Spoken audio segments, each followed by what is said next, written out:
I'm trying to wake police officers up to something that is really important. My agenda is to reach out, in particular, to the police officers who I love and respect in this country.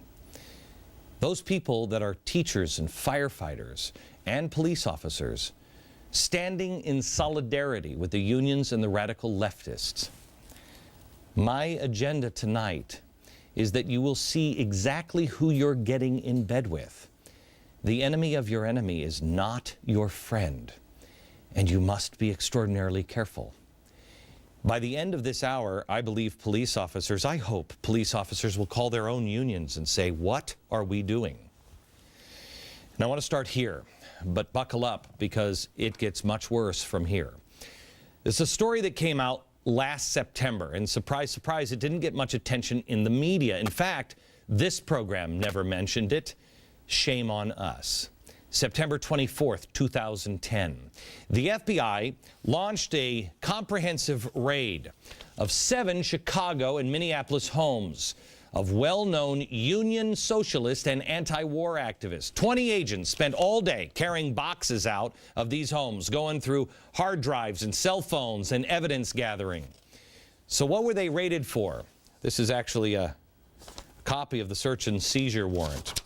They were going in because these people they suspected were providing, attempting, and conspiring to provide material to support the designated foreign terrorist organizations.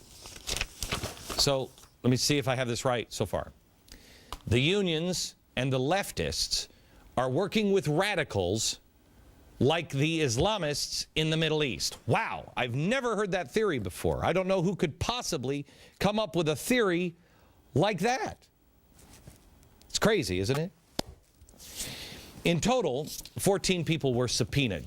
And then later, December 9th, more activists in Chicago were also subpoenaed by a grand jury. Each one of those 9 refused to testify. I'll tell you what they did instead. It's pretty amazing. Now, charges have not been filed by our Justice Department. What a surprise there. The subpoenas requested information pertaining to trips to Jordan, Syria, Colombia, and Palestinian territories of Israel. So now why is this important? What does this have to do with the police and firefighters in Wisconsin or anywhere else? Well, because if you are thinking about standing in solidarity with teachers, who, by the way, are great, and I don't think the teachers are communist or anything else, but the unions are real trouble for us, America.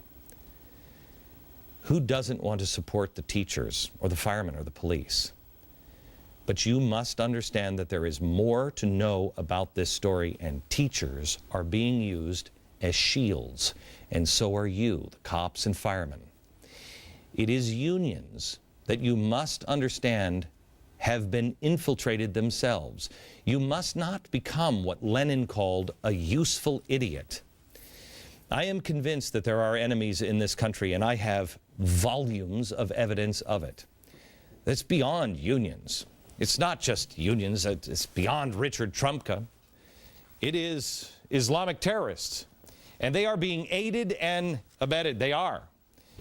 And we have turned a blind eye in this nation for political correctness or political connections or political power or political corruption, but a bomb goes off in this country and it will be the political connections that did it. So, if you're thinking about standing in solidarity with your brother, you must know who you're standing with. Now, if you don't agree with what you're about to see, then you need to call your union and find out about it. Separate yourself. You are not protesting the same things. You are being used. Let me tell you the story. Here's part 1. Joe Eiselbaker.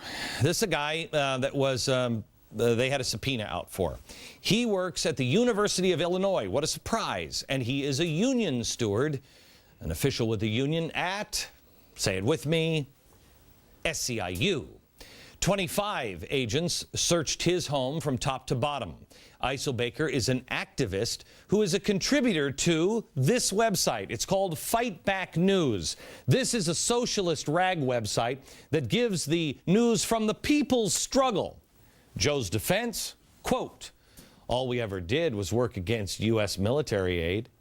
Oh, that's all you did, is work against the U.S. military.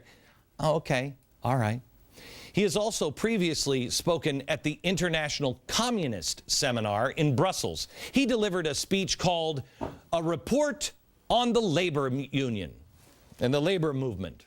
That's great. He was also a leader of the New Party. The New Party, what's that? Well, that's the Socialist Party that claims that Barack Obama was a part of it in Illinois. But Obama denies that claim. Oh, and it's also now known, the New Party, as the Working Families Party. It's the labor unions party, started by Joel Rogers. Remember him, the wizard? Then there's Hatem Abudaya. He is the executive director of the Arab American Action Network. This was founded by President Obama's controversial friend, Rashid Khalidi. Tight circle so far, huh?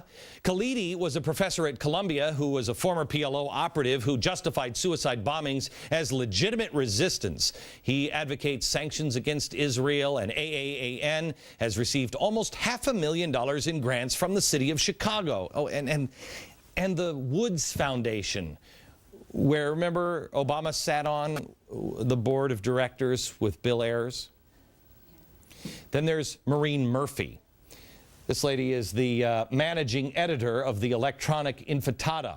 That's an anti-Israel website. Then there's Tom Burke. He's a member of the Freedom Road Socialist Organization, which, according to their website, there is so much to learn from the countless fighters who have helped scout the terrain ahead on which the road will be built. These include not just Karl Marx and V.I. Lenin and Mao and Ella Baker. The Ella Baker Society, oh yeah, that was Van Jones. He started that, and we'll get to him later. Yada, yada, yada. This is an organization that praised terrorist group FARC. If you don't know who FARC is, they're south of the border. They're responsible for November 2005 kidnapping of 60 people. They also hijacked a domestic commercial air flight.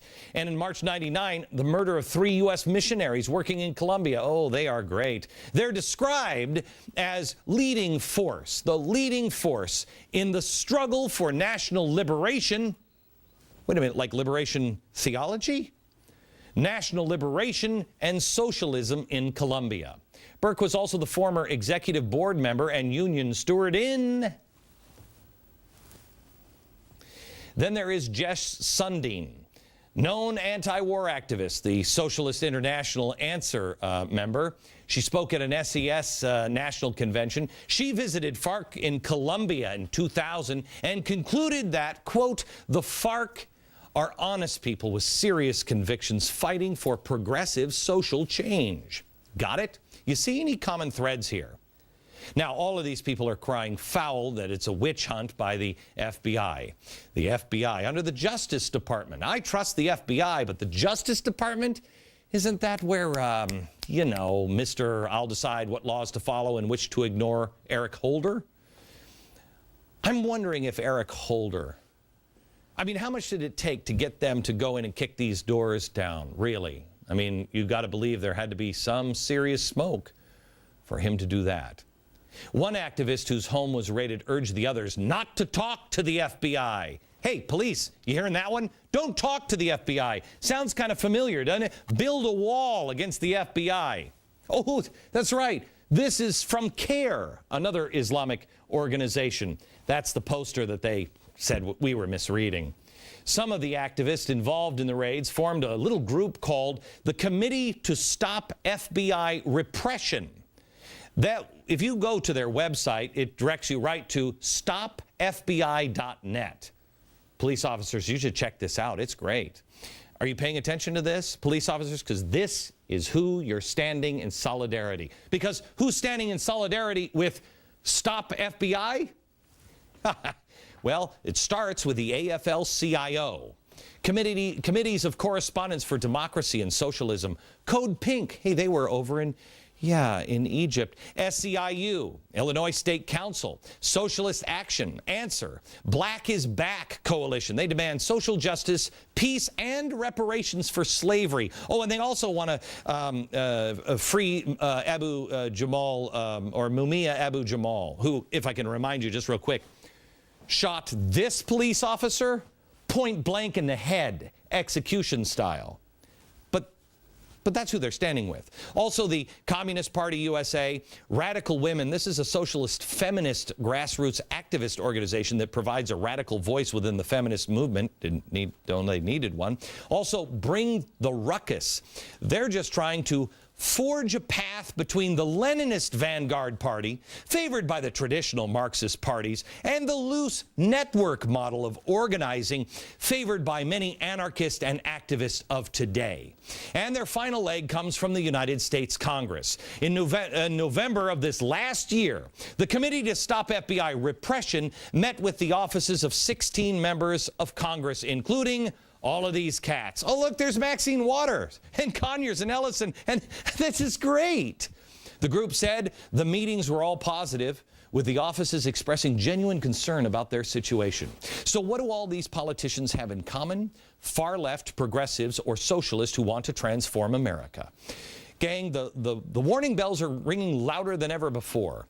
Bonhoeffer and Churchill, I believe, are in the ground right now trying to fashion little bells to ring themselves. America's blood is in the water, and radical Islamist, radical communist, and radical labor union leaders, organizers know it. They have people sympathetic to their cause, the cause of destroying the Western way of life, and they are using the best, most brave, most beloved of us, the teachers, the firefighters, and the cops, as shields.